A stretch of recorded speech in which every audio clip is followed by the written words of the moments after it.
What does it mean to be a people of imagination? Our January theme asks us to explore the role of imagination in our lives, in our inner lives, in our relationships with others, in our institutions, and in our connection to all that is. I think adults too frequently assume that imagination is most properly a realm for children and artists, but it's something that serious people outgrow in favor of goals and plans, strategies and scenarios. We commodify imagination and weaponize it, measuring it in terms of productivity, scores, and outcomes. No Child Left Behind, an imaginative idea of which I heartily approve, becomes instead a rigid program of performance and penalties that often punishes the very children who most need our sparkling creativity to address their struggles with poverty, racism, disability, and other intractable social problems. And what of religion? What of God?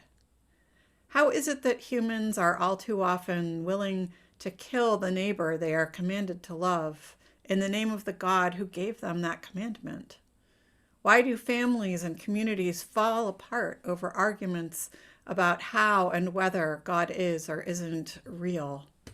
In Unitarian Universalist circles, where we want to pride ourselves on being radically welcome and hospitable to diversity, I have seen and heard of deeply hurtful behavior by humanists and atheists who pride themselves on being rational, intellectual, and scientific, directed at any whose paths include an understanding of God or spirit or any sort of divine mystery at work in our lives.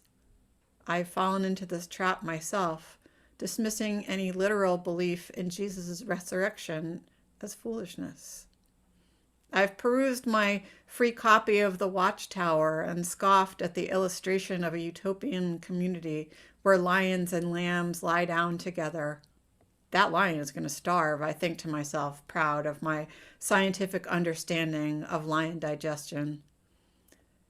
The Jehovah's Witness who left it with me could definitely shake her head and wonder at my lack of imagination. Imagination can be used for good or for evil. It can get us out of trouble or into great danger. It can help us see beauty or filth in the exact same place. I'm looking forward to having rich conversations and exploring deep questions in the weeks ahead, and I hope to engage in my favorite of imaginative activities with you, play. Happy New Year. May our imagination serve us well in 2021.